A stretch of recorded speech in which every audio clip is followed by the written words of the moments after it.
Hello everyone, welcome to my YouTube channel. स्वागत है आपका अपने यूट्यूब चैनल लीगल बाइट्स 198 पर। Today I am here to discuss about भारतीय साक्ष्य अधिनियम 2023, chapter 9 from section 132 to section 139। आइए जानते हैं सेक्शन 132 के बारे में। सेक्शन 132 प्रोफेशनल कम्युनिकेशंस, व्यावसायिक संचार या व्यावसायिक बातचीतें, इनके बारे में सेक्शन 132 बताता है कि any communication made to an advocate, कोई भी कम्युनिकेशन एक अधिवक्ता को बताई गई है या फिर कोई भी गोपनीय बात एक अधिवक्ता को बताई गई है बाय हिज क्लाइंट, उसके क्लाइंट के द्वारा during his professional employment can not be disclose in the court. यदि किसी अधिवक्ता को उसके क्लाइंट के द्वारा उसके केस से संबंधित कोई बात बताई गई है तो वह कोर्ट में डिस्क्लोज नहीं करी जाएगी। सेक्शन 132 ऑफ भारतीय साक्ष्य अधिनियम put a prohibit on advocate to disclose professional communication between the client and an advocate even after employment ends। यदि जो केस वह लड़ रहा है वह समाप्त हो जाता है, an advocate cannot reveal those communication, उसके समाप्त होने के बाद भी वह एडवोकेट जो क्लाइंट और उसके बीच में वार्तालाप हुई है, गोपनीय वार्तालाप हुई है, उन्हें रिवील नहीं कर सकता, उन्हें कोर्ट में नहीं बता सकता या किसी अन्य को नहीं बता सकता। Exceptions, there are 2 or 3 exceptions which are given under section 132 are if a client himself gives his consent। अगर जो गोपनीय बात वो क्लाइंट अपने एडवोकेट को बता रहा है, अधिवक्ता को बता रहा है और वह उस चीज की कंसेंट दे कि आप इसे कोर्ट में बता सकते हैं, किसी अन्य को बता सकते हैं, तो ही एडवोकेट उस कम्युनिकेशन को रिवील करेगा। If the communication is made for an illegal purpose, अगर जो कम्युनिकेशन क्लाइंट के द्वारा एडवोकेट से की गई है वह किसी गैर कानूनी काम के लिए की गई है तो वह उस अधिवक्ता द्वारा गोपनीय नहीं रखी जाएगी। If the lawyer observe that the client has committed fraud or crime since hiring him, अगर किसी अधिवक्ता को लगता है कि उसे हायर करने के बाद उसके क्लाइंट ने कोई क्राइम किया है या फ्रॉड किया है और वह कम्युनिकेशन उससे करता है तो वह भी कम्युनिकेशन ऐसी होगी कि वह गोपनीय नहीं रखी जाएगी।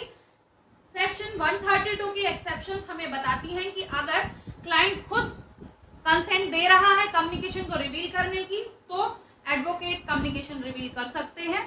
दूसरा, अगर कम्युनिकेशन किसी इलीगल पर्पस से की गई है, गैर कानूनी काम करने के लिए कोई कम्युनिकेशन की गई है तो advocate is allowed to reveal the information.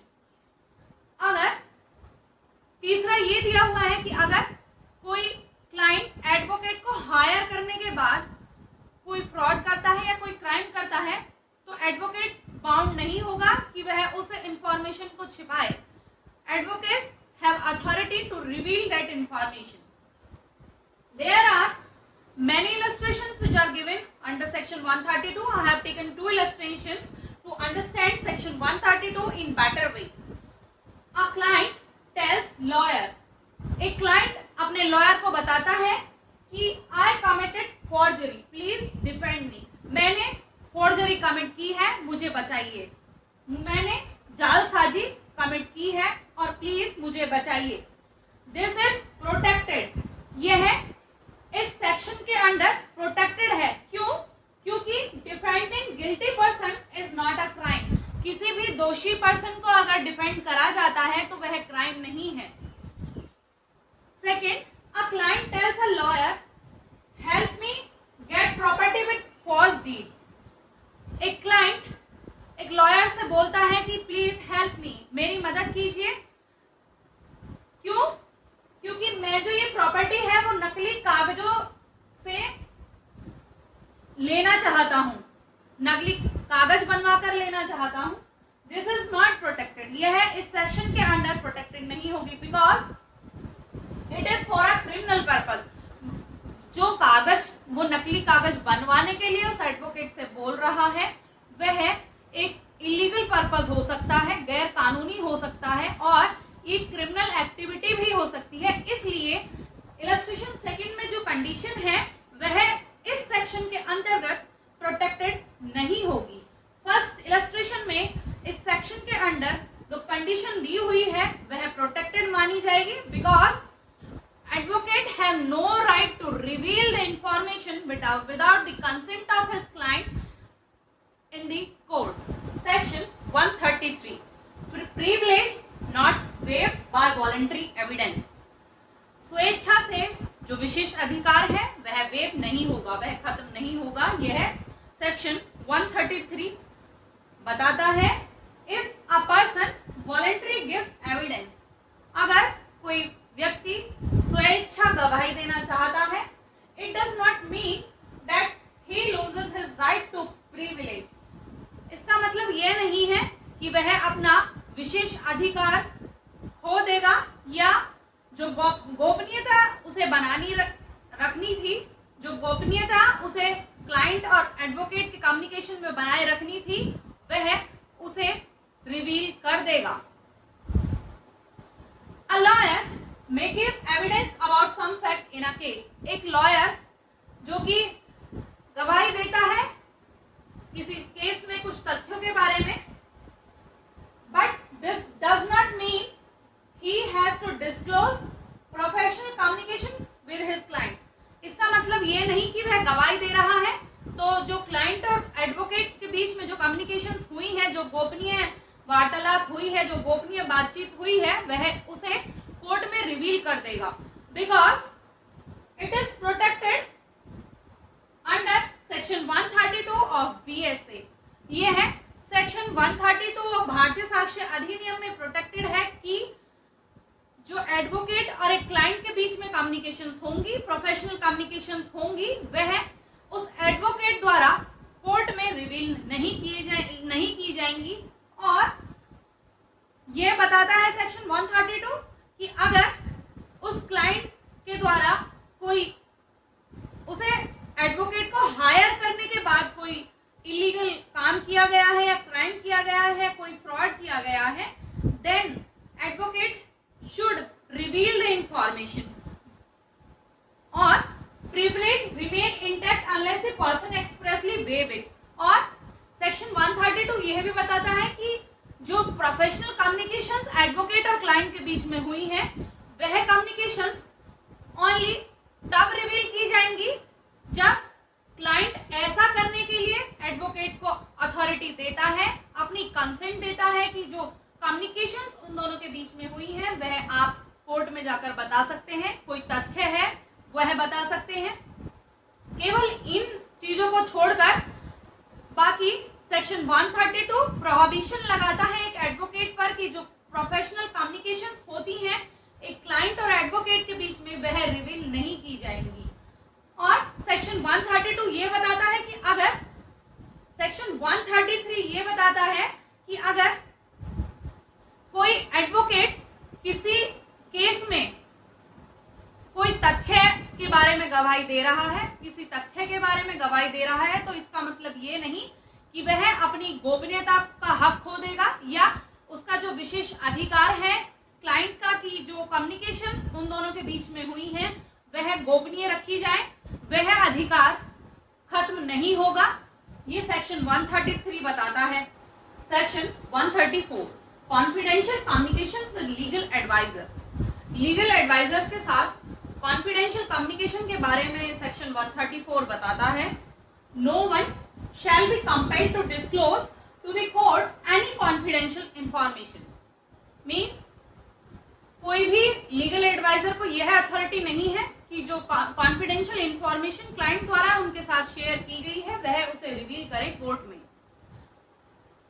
which has taken place between him and legal advisor, unless he offers himself as a witness, in which case he may be compelled to disclose any such communication as may appear to the court necessary to known in order to explain any evidence which he has given but no others.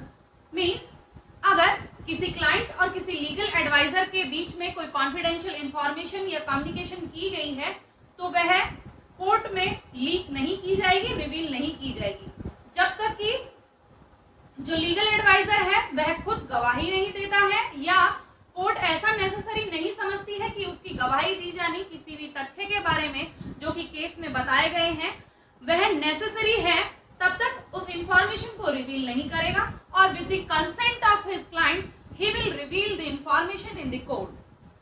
This section tells about the communications between the legal advisors and the client cannot be revealed unless the advisor or the advocate himself gives evidence in court about any fact or any circumstances of the case. Section 135. Production of title deeds of witness not a party. Witness called in a court. अगर कोई witness court में बुलाया जाता है गवाही देने के लिए तो ये निश्चित है कि जो विटनेस होगा वह एक गवाह होगा, केवल उस केस में कोई पार्टी नहीं होगा. Is the witness party to the case? क्या जो गवाह है वह उस केस में पार्टी होगा या नहीं होगा? यदि जो गवाह है उस केस में पार्टी होगा तो he cannot be compelled to produce deed. वह फोर्स नहीं किया जाएगा, उसको मजबूर नहीं किया जाएगा कि वह अब जो उसकी निजी प्रॉपर्टी है उसके कागज कोर्ट के समक्ष प्रस्तुत करे गवाही देने के टाइम पर, because he is interest in the document. Means जो प्रॉपर्टी डीड्स के डॉक्यूमेंट हैं उनमें उसका पर्सनल इंटरेस्ट है, वह उसकी पर्सनल प्रॉपर्टी है, वह मजबूर नहीं किया जाएगा कि वह कोर्ट में ऐसे कोई दस्तावेज प्रस्तुत करे, because it protect private property right. Section 135 protect the private property right of a witness. अगर वह पार्टी नहीं है, वह केवल विटनेस है, यह बात साफ है केवल कि जो विटनेस है वह किसी भी केस में पार्टी नहीं होगा, वह केवल एक गवाह ही माना जाएगा. Can not be force to produce his own title deeds और प्रॉपर्टी पेपर्स.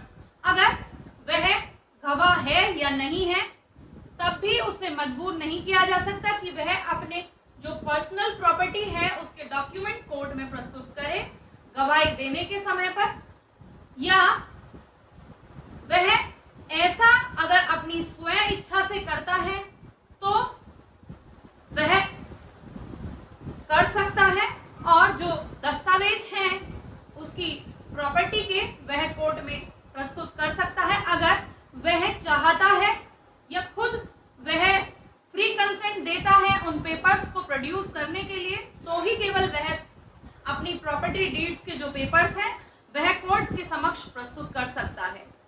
वरना ये सेक्शन ये बताता है कि जो एक विटनेस होगा किसी भी केस में वह केवल ही एक विटनेस होगा, कोई पार्टी नहीं होगा, कोई अदर पार्टी वह नहीं माना जाएगा, केवल उसको गवाह माना जाएगा उस केस में और उसे मजबूर नहीं किया जाएगा कि वह अपने पर्सनल दस्तावेज कोई भी प्रॉपर्टी डॉक्यूमेंट्स या कोई भी XYZ डॉक्यूमेंट्स कोर्ट के समक्ष प्रस्तुत करे, जब तक कि वह खुद जरूरी नहीं समझता ऐसे दस्तावेजों को कोर्ट में प्रस्तुत किया जाए, तब तक उसे कभी भी फोर्स नहीं किया जाएगा ऐसे डॉक्यूमेंट्स प्रोड्यूस करने के लिए. Section 136.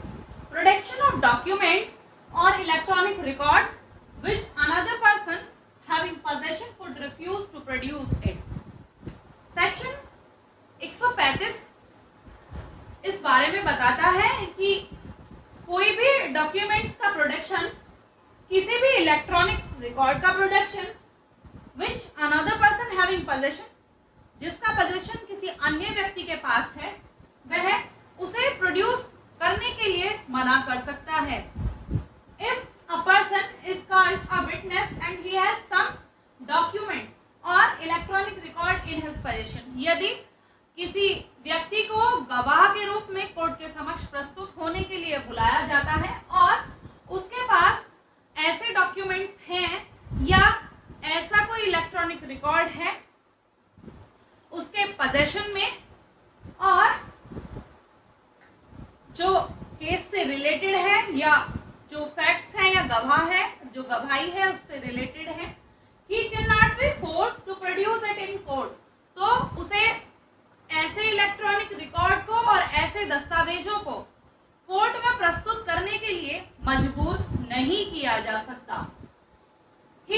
If he himself could refuse to produce it when directly summoned, अगर उसे डायरेक्टली समन भी किया गया है तो वह ऐसे दस्तावेजों को कोर्ट में प्रस्तुत नहीं करेगा अगर उसकी फ्री कंसेंट नहीं होगी उन डॉक्यूमेंट्स को प्रोड्यूस करने के लिए। मान लीजिए जो डॉक्यूमेंट्स हैं या फिर कोई भी इलेक्ट्रॉनिक रिकॉर्ड है, अगर उन्हें कोर्ट में प्रस्तुत करने का अधिकार या उन्हें कोर्ट में ना प्रस्तुत करने का अधिकार उन डॉक्यूमेंट्स के या इलेक्ट्रॉनिक रिकॉर्ड के असली मालिक को है, तो जिसके पोजीशन में वो डॉक्यूमेंट हैं, जो अनदर व्यक्ति है जिसके पोजीशन में वो डॉक्यूमेंट हैं, तो वह व्यक्ति उन्हें कोर्ट में प्रस्तुत करने के लिए मना कर सकता है, रिफ्यूज कर सकता है। Section 137, witness not excuse from answering on ground that answer will criminate, मतलब सेक्शन 137 एक्सप्लेन करता है कि अगर कोई विटनेस गवाही देने से मना करता है तो वह एक एक्सक्यूज नहीं माना जाएगा कि वह जो गवाही दे रहा है वह उसे क्रिमिनेट करेगी। A witness can not refuse to answer a question in court just because the answer might, कोई एक गवाह जो कि कोर्ट के समक्ष गवाही देने के लिए प्रस्तुत हुआ है और उससे कोई सवाल किया गया है तो वह उस सवाल का आंसर देने से मना नहीं कर सकता, जवाब देने से मना नहीं कर सकता। On the ground that criminate him show he committed the crime, इस बिहाफ पे कि अगर वह उस सवाल का उत्तर देगा तो उसके विरुद्ध वह उत्तर होगा और उस उत्तर से ऐसा लगेगा कि उसने वास्तव में वह क्राइम किया है, और expose him to penalty or forfeiture, और यदि उस गवाह को ये लगता है कि उस पर कोई पेनल्टी लगा दी जाएगी या उसकी प्रॉपर्टी के साथ कुछ जब्त कर ली जाएगी या XYZ उसकी प्रॉपर्टी के साथ कुछ सर्कमस्टांसेस अटैच की जाएंगी, देन इस ग्राउंड पर कि उसे क्रिमिनेट कर दिया जाएगा या उसके ऊपर कोई पेनल्टी या फिर कोई फॉर्फीचर कर दिया जाएगा उसकी प्रॉपर्टी का, इस ग्राउंड पे वह उस सवाल का आंसर देने से मना नहीं कर सकता। A witness who is giving his or her evidence in court shall answer each and every question which is asked to him in court, but law protects him, but जो कानून है वह उसे प्रोटेक्ट करता है कि his answer cannot be used against him in another case, मतलब कि जो क्वेश्चन का आंसर उस गवाह ने दिया है वह उसके विरुद्ध नहीं यूज किया जाएगा किसी अन्य केस में। shall not subject him to any arrest or prosecution, और जो आंसर उसने दिया है उसके साथ कोई अभियोजन नहीं किया जाएगा, उसका कोई अरेस्ट नहीं किया जाएगा। except a prosecution for giving false evidence by such answer, केवल ऐसे एक एक्सेप्शन दिया हुआ है इस केस में, उसे छोड़कर लॉ उस व्यक्ति को जो आंसर दे रहा है, गवाह जो क्वेश्चन का आंसर दे रहा है उसे प्रोटेक्ट करता है। जो आंसर वह दे रहा है वह उसके विरुद्ध किसी अन्य केस में यूज नहीं किया जाएगा, और उस आंसर को देने की वजह से उसको उसके ऊपर कोई अभियोजन नहीं किया जाएगा, कोई अरेस्ट नहीं किया जाएगा किसी अन्य केस में, except a prosecution for giving false evidence by such answer, जब तक कि कोर्ट को यह नहीं लगता कि वह झूठा आंसर दे रहा है, झूठी गवाही दे रहा है, जो भी प्रश्न उससे किया गया है वह उस प्रश्न को सही से नहीं बता रहा है, फॉल्स एविडेंस दे रहा है। केवल इस कंडीशन को छोड़कर लॉ उस विटनेस को प्रोटेक्ट करता है कि जो गवाही वह दे रहा है, जो क्वेश्चन का आंसर वह दे रहा है, उस आंसर के बिहाफ पर उसे अरेस्ट नहीं किया जाएगा, ना ही उसके ऊपर कोई अभियोजन किया जाएगा, और जो उत्तर वह दे रहा है वह उत्तर उसके विरुद्ध किसी अन्य केस में यूज नहीं किया जाएगा।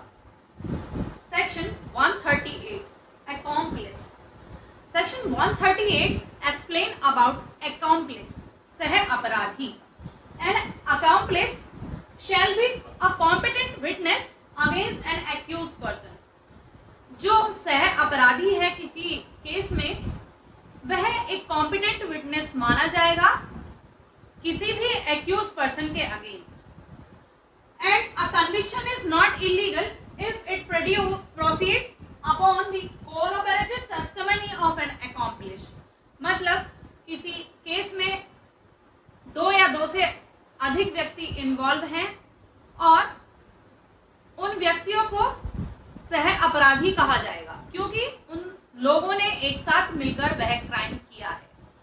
तो उस केस में जो सह अपराधी होगा वह अन्य जो अपराधी हैं, अगर उनके विरुद्ध कोई गवाही देता है या ऐसी गवाही देता है जिससे जो अपराध है वह सिद्ध हो रहा है और उसकी गवाही से कोई कन्विक्शन हो रहा है, वह जो एक्यूज्ड हैं, उसके जो सह अपराधी हैं, उन्हें कोई सजा हो रही है या उसे स्वयं को भी ऐसी सजा हो रही है, तो जो गवाही वह देगा कोर्ट में वह इलीगल नहीं मानी जाएगी और जो कन्विक्शन उन लोगों को होगा वह भी इलीगल नहीं माना जाएगा, because he is giving the evidence about such crime that they have committed. Means वह उस क्राइम को करने की पुष्टि कर रहा है कि हाँ, जो क्राइम हुआ है, जो घटना घटी है, वह 3 या 4 जो लोग हैं उन्होंने मिलकर उस घटना को अंजाम दिया है. ये सेक्शन 138 सह अपराधी की गवाही के बारे में बताता है कि यदि कोई सह अपराधी किसी अभियुक्त के खिलाफ गवाही देता है और उससे उस अभियुक्त को और सह अपराधी को कोई सजा होती है, कन्विक्शन होता है, तो वह इलीगल नहीं होगा क्योंकि जो कन्विक्शन उन लोगों को हो रहा है और जो एविडेंस जो अकॉम्प्लिश ने दिया है, सह अपराधी ने दिया है, वह उस सह अपराधी द्वारा उस क्राइम को करने की पुष्टि की गई थी. इस वजह से उन लोगों को कन्विक्शन हो रहा है और जो कन्विक्शन उन लोगों को होगा वह इलीगल नहीं माना जाएगा on the ground of the accomplice witness. Section 139 number of witness. Section 139 गवाहों की संख्या के बारे में एक्सप्लेन करता है. No particular number of witness shall in any case be required for the proof of any fact. मतलब कि किसी भी तथ्य को साबित करने के लिए गवाहों की कोई निश्चित संख्या जरूरी नहीं है. If you like my video, do subscribe my channel. अगर आपको मेरी वीडियो या मेरे द्वारा दी हुई जानकारी अच्छी लगी है तो मेरी वीडियो को लाइक करें, शेयर करें, सब्सक्राइब करें. Thank you.